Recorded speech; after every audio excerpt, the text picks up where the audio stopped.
An exhibition of kicking that is rarely seen these days, and Mark, I must congratulate. One of those goals was fantastic, although I must admit there must be a trick to that ground, is there, with the wind? Yes, the wind always blows across towards the lake, Bob, and you've sort of got to just angle the ball out to the left, and the wind does the rest for you.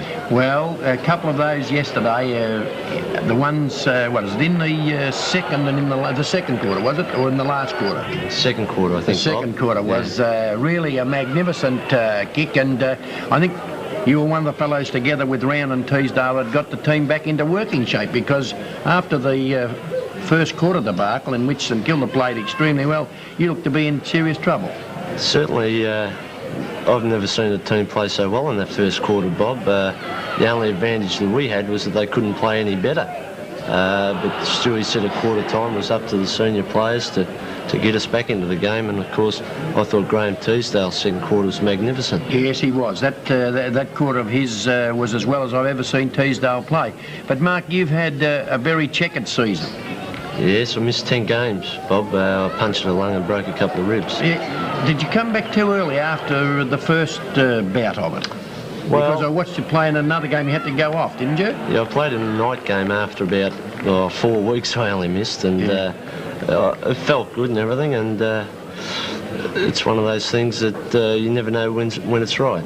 Yeah. But you're completely free of anything like that now? I'm right now, yeah. Mark, you are a great example to young fellas in your ability to be able to kick the ball. Now, was this, were you taught as a young boy to kick the ball very well, or is it a natural talent, or do you think it is a natural talent for young fellas to be able to kick well?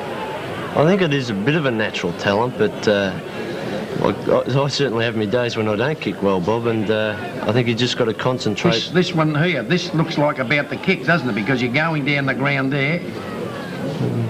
I think Teaser touched that one. Right on the line. You'll have to talk to him about the Teaser. I did. But I think it's when you are kicking bad, you just got to get back to the fundamentals of just guiding the ball onto the boot properly and not trying to kick the thing too hard. Are you a right-footed kick as well? Well, I can kick right foot. It just seems that I don't end up on that side very often. But can you kick reasonably? Can you direct the ball well as a right footer? I practice all the time with training and that, and if I have to use it, I use it. One of the great highlights yesterday was young Fashini, who would appear to me as though he's got a tremendous soccer background. For the name as well. Well, for the name as well, yes. But one of the goals he kicked, he must have been, 2 or 3 feet from the ground? Yeah, he seems to kick one off the ground every week, and I think Silvio's just one of those players. If he went to England, I think he could probably play first-class soccer.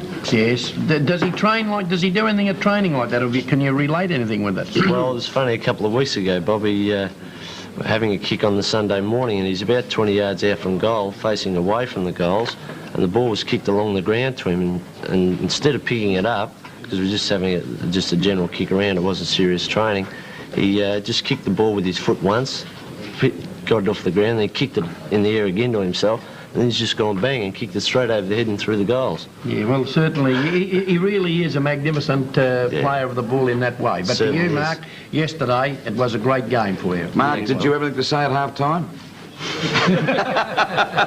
Or did the coach do all the saying and didn't have anything to say at half-time to the players? Oh, no, I think he said a bit to both. At any rate, Peter McKenna said you're the greatest drop punt since Peter McKenna.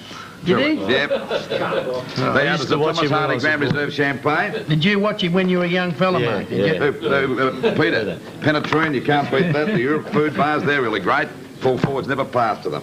And also the Lufkin tape, that's the tape measure. Well, he could measure some of his kicks. And also you got those Odmana Big League football cards. They're really great. We'd like you to take this back to remember your visit to the world of sport, this magnificent Tosca bag. And of course, Tosca travellers are always first class, and that's how you're going at the moment. Well, you may be going first class to Sydney with that, do you think, Mark? What do you think about going? Well, we're going next weekend for a start, so we're going to have don't forget next Saturday, or Sunday, I should say, a direct telecast starting at 2 o'clock through Channel 7 from Sydney, the big clash between South Melbourne and Collingwood. And Mark Browning, one of the champions of yesterday's game between St Kilda and South Melbourne at the Albert Park ground. Thanks, bro.